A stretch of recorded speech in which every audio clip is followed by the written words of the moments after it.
તો દોસ્તો આજે વાત કરવાની છે નવા IELTS સ્પીકિંગ ટેસ્ટ ટોપિકનું નામ છે interesting something that you saw on social media. Interesting thing, કોઈ એવી ઇન્ટરેસ્ટિંગ વસ્તુ that you saw on social media. હવેથી જે આપણા જે ટોપિક છે એમાં આપણે સ્ટાર્ટ કરીશું કે પહેલા આપણે વાત કરીશું વર્બ્સની. આખી જે સ્પીચ છે એમાં કયા વર્બ્સ વાપરવાના છે, બરાબર, એની પહેલા આપણે વાત કરીશું અને પછી એ જે છે એ ટોપિક એનું આપણે ડૂડલ એ ડિસ્કસ કરીશું. તો પહેલી વાત છે સમથિંગ ધેટ યુ સો એટલે કે પાસ્ટ સિમ્પલ, તમે જોયું, બરાબર. પાસ્ટ સિમ્પલ આમાં લેવાનો છે જનરલી, બરાબર. હવે વાત કરીએ છીએ જનરલ વસ્તુની, ઇન જનરલ એટલે કે પ્રેઝન્ટ સિમ્પલ, જેમ કે હું છું, બરાબર. પ્રેઝન્ટ સિમ્પલ એટલે અત્યારે ભાઈ આ એક રેગ્યુલર વસ્તુ છે, એક ફેક્ટ છે કે ભાઈ હું છું, શું કે આઈ એમ એડિક્ટેડ ટુ એટલે મને એનું એડિક્શન છે, તેનું સોશિયલ મીડિયાનું, અથવા I am not addicted two, હું નથી. બંને રીતે કહી શકો કે ભાઈ વાત છે પ્રેઝન્ટ સિમ્પલ કે ભાઈ હું એડિક્ટેડ નથી. હવે એ દિવસની વાત છે કે જ્યારે તમે સોશિયલ મીડિયા પર કશું જોયું, બરાબર. તો અહીંયા આવશે પાસ્ટ કન્ટિન્યુઅસ. પાસ્ટ કન્ટિન્યુઅસ મતલબ એ વખતે એ એક્શન ચાલુ હતી, જેમ કે હું આઈ વોઝ સ્ક્રોલિંગ ઓન ફેસબુક, અથવા તો આઈ was scrolling my Facebook page, right, my Facebook profile, home page, right. હવે બીજી વસ્તુ, એ વખતે આવું થતું હતું. હવે આપણે પાસે શું છે, વી હેવ, પાછું પ્રેઝન્ટ સિમ્પલ આવ્યું. પ્રેઝન્ટ સિમ્પલ એટલે જે એક ફેક્ટ છે એ શું, વી have shorter attention span. Sorter attention span, attention એટલે ધ્યાન આપવું, સ્પાન એટલે વિસ્તાર. સમજો પહેલાના ટાઈમમાં એવું થતું, અમુક સમય પહેલા, અમુક વર્ષો પહેલા, કે આપણે 15 થી 20 મિનિટનો બી વિડીયો હોય, અડધો કલાક, તો આપણે સતત એ જોઈ શકતા. હવે શું થયું, જેમ સમય જતો ગયો એમ આપણે નાના વિડીયો જોતા ગયા. એક ટાઈમ હવે એવો આવ્યો કે રીલ આવી ગઈ, 60 સેકન્ડ્સ, ઓનલી 60 સેકન્ડ્સ, બરાબર. તો ક્યાં 15-20 મિનિટ સતત એક વસ્તુ જોવું, આપણું અટેન્શન 15-20 મિનિટ સુધી એક જ પર ફોકસ રહેતું, અને ક્યાં 60 સેકન્ડની રીલ. તો આપણું જે અટેન્શન, આપણું જે ફોકસ કરવાની જે કેપેસિટી છે એ ઘટી ગઈ. પહેલા ધારો કે આ સ્પાન ધારો કે 15-20 મિનિટનો હતો, બરાબર. હવે એ ઘટીને ફક્ત 60 સેકન્ડનો થઈ ગયો. ખ્યાલ આવ્યો? એટલે કહેવાનો અર્થ એ કે હવે વી હેવ શોર્ટર એટેન્શન સ્પાન, બરાબર. બીજું સેન્ટેન્સ કેવું હોય તો એમ કહી શકો કે અવર અટેન્શન સ્પાન, આપણું અટેન્શન સ્પાન એ ઘટી રહ્યો છે, બરાબર. પ્રેઝન્ટ કન્ટિન્યુઅસ, તો ઇઝ ડિક્રીઝિંગ, બરાબર, ડે બાય ડે. એટલે કેમ વાત કરીએ છીએ આપણે, જનરલ વાત કરીએ છીએ કે ભાઈ આપણે જનરલી બધી વસ્તુઓ જોતા નથી, કોઈક વસ્તુ આપણું ધ્યાન ખેંચે, બરાબર. તો જો એક છે કેચ એટલે પકડવું, પણ કેચ માય ફેન્સી, બરાબર. આ એક શબ્દ છે, ફ્રેઝ છે, કેચ માય ફેન્સી. તો મેં કંઈક એવું જોયું કે જેણે મારું ધ્યાન ખેંચ્યું, તો આ કેચનું થઈ જાય કોટ, બરાબર. કોટ, કેચનું થઈ ગયું કોટ માય ફેન્સી. આપણે આગળ લઈશું. મેં શું જોયું, તો ફરીથી આઈ સો, કે ભાઈ એક જે છે એક ગિટારિસ્ટ હતો, એ આખી સ્ટોરી આપણે ડિસ્કસ કરીએ છીએ, એ કંઈક ગાઈ રહ્યો હતો, એટલે ફરી પાછું પાસ્ટ કન્ટિન્યુઅસ,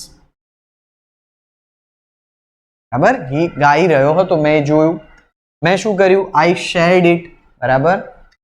એ જે છે પછી મેં શું કર્યું, આઈ સ્ટાર્ટેડ, શરૂ કર્યું, શું, ફોલોઈંગ ધ પેજ, બરાબર. અને એને લીધે મારા I changed my view about social media. હવે આખી સ્ટોરીની વાત કરીશું, શું છે શું નહીં, બધું જ આપણે ડૂડલ ડિસ્કસ કરીશું. અહીં ખાલી બતાવવાનો અર્થ એ છે કે પાસ્ટ સિમ્પલમાં આ વાત છે, જનરલ વાત કરીએ એટલે પ્રેઝન્ટ સિમ્પલ કે ભાઈ હું છું અથવા તો હું નથી, આઈ એમ એડિક્ટેડ અથવા તો આઈ એમ નોટ એડિક્ટેડ.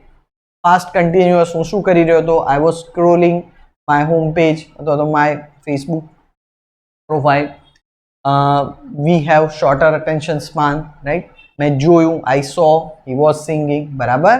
આ રીતે હવે આપણે નેક્સ્ટ ભાગમાં આનું એક ડૂડલ બનાવ્યું છે, એ ડૂડલનું ડિસ્કશન કરીએ.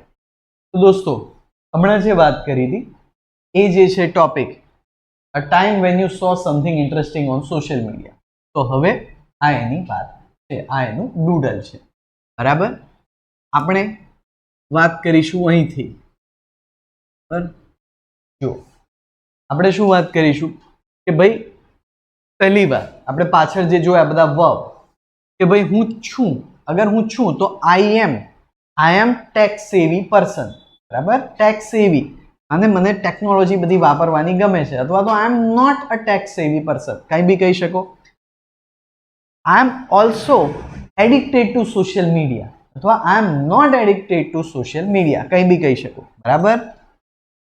We have shorter attention span, but sometimes I don't use social media because there is fake news or AI generated images on it.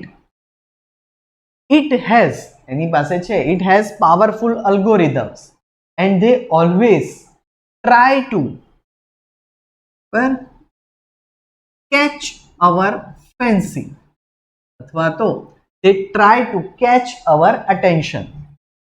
One day I was checking my Facebook, અથવા તો I was checking my Instagram.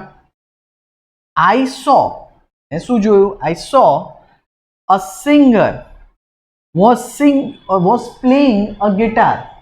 He was playing a guitar, વગાડી રહ્યો હતો. He was singing my favorite song, મારું favorite song વગાડી રહ્યો હતો. It was from Rockstar movie. The name of the song was Tum Ho. The name of the song was Tum Ho. I loved the lyrics of the song. It had, બરાબર, past. It had soulful music. Soulful એટલે આમ દિલને ખુશ કરે એવું soulful music.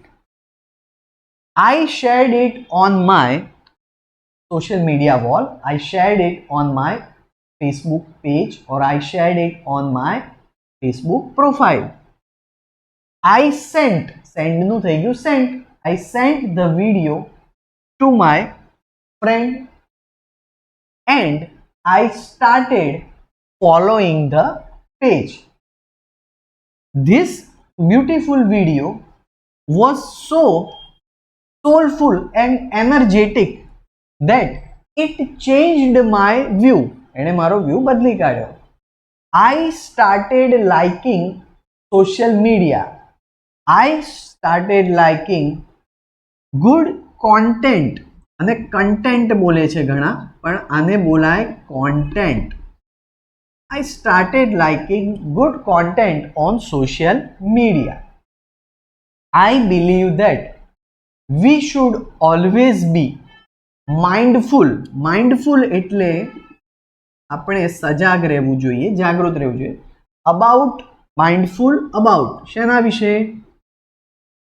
what we consume, બરાબર, what we consume on social media. So this is the time when I saw something interesting on social media. બરાબર, બહુ જ ઈઝી છે. પોતાના વિશે વાત કરો, જનરલ. એડિક્ટેડ છું, નથી. એક દિવસ શું કરી રહ્યો હતો? ભાઈ I was scrolling my Facebook page અથવા checking my Instagram page. I saw a person, he was singing or playing guitar, right? You can describe where he was playing guitar. He was playing guitar in his house or in a garden or in a public place, anything. What song he was playing? He was playing my favorite movie song, right? You can tell them the name of the movie. The song was this, right? It had beautiful lyrics, it had soulful music, right? And I shared it on my wall and I sent it to my friend, right? I started liking that page, and this beautiful page or this music, this experience changed my view about social media. Not every content is bad. There are creators who create beautiful content on social media. We should be, આપણે હોવું જોઈએ, we should be, આપણે બનવું જોઈએ શું, mindful about what we consume on social media, right? તો આ થઈ તમારી સ્પીચ.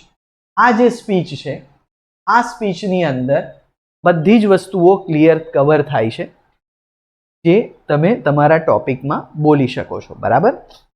આ સિવાય તમને કોઈ આ ટોપિક વિશે કોઈ ડાઉટ હોય, આના ટેન્સીસ કે આની વોકેબ્યુલરી વિશે, તો તમે કોમેન્ટ સેક્શનમાં કોમેન્ટ કરી શકો, અથવા તમે અમારું જે યુટ્યુબ પેજ છે એ ચેનલને તમે સબસ્ક્રાઇબ કરો અને IELTS અને સ્પોકન ઇંગ્લિશની પ્રિપરેશન માટે તમે અમારી એકેડમી જોઈન કરી શકો. અમારી જે કોન્ટેક્ટ ડિટેલ છે એ આ વિડીયોના અંત સ્ક્રીન પર મૂકેલી, બરાબર? તો નેક્સ્ટ ટાઈમ નવા કોઈ ટોપિક સાથે ફરી મળીશું.